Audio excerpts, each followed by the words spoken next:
गजपति आदर्श थाना पुलिस चोर को धरिबारे सफल होइछन्ति। आज सांबादिक सम्मेलन में जिला आरक्षी अधीक्षक श्री जतेन्द्र कुमार पंडा प्रतिक्रिया देले।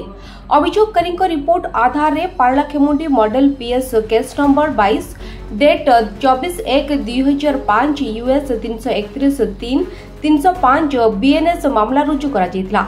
अभियोगकारी गोबर हेमा वृद्ध व वरिष्ठ नागरिक सासु और ससुर रेकेना साहि रे अलगा घरे बास करती। गत 17/1/2025 रे अभियोगकारी घरे छाड़ी स्वामी सहित सीमांचल को भ्रमण कर जाइथिले। गत 22/1/2025 राति रे किछि अचड़ा अपराधी घरे प्रवेश करी आलमीरा खोली 10 तोला ओजन सुना अलंकार एवं 50,000 टंका नगद चोरी करथिले।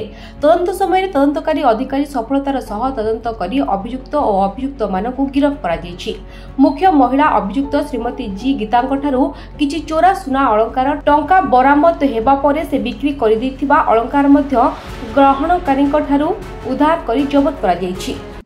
हमर पारलाखेमुंडी थाना अंतर्गत रेनेका साइर गोबरा हेमा नामनी जने महिला जनवरी 24 तारिख दिन एई वर्ष जनवरी 24 तारिख दिन गोटे रिपोर्ट हमको देथिले जे सी आ तांको स्वामी सीमांचलम जाइथिले। सीमांचलम रो सेमाने फेरिबा परे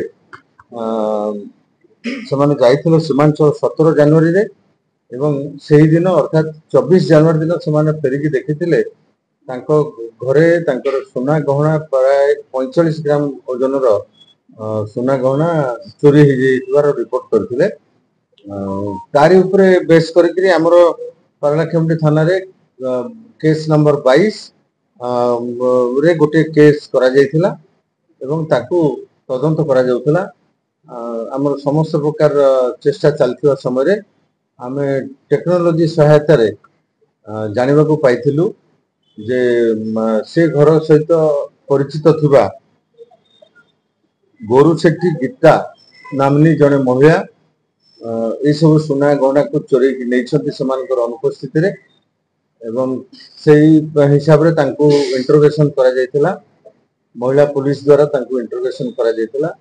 से इंटरोगेशन समय रे हमको कन्फेस करबा मुताबिक आमे ए पारलाखेमुंडी रो बाटगौड़ साइर बेंडी ऋषि आचारी एवं काशीनगर थाना अंचल मिसाल चांदू अलियास तिरुपति राव ये दुई जन सुनारी को आमे आम अख्तियार को आनिथिलु एवं तांको पचरा उचरा जारी रहितिला।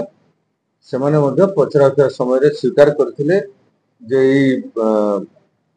गोरु सेठी गीता तांको सुना गहना गुड़िक निजर बोली कहिके तांको पाखरे से बिक्री करथिले एवं सेथिरु लब्ध टंका मध्य नैथिले।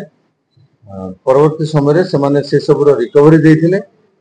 उभय सुनारी को पाखरु 30 ग्राम लेखा सुना आमे पाइथिलु। से सुना गहना गुड़िको जे हमरो रिपोर्ट देथिले गोबरा हेमा से सबको मध्य चिन्हट करथिले। गजपति जिल्लारो Sumant Ghantak report focus plus.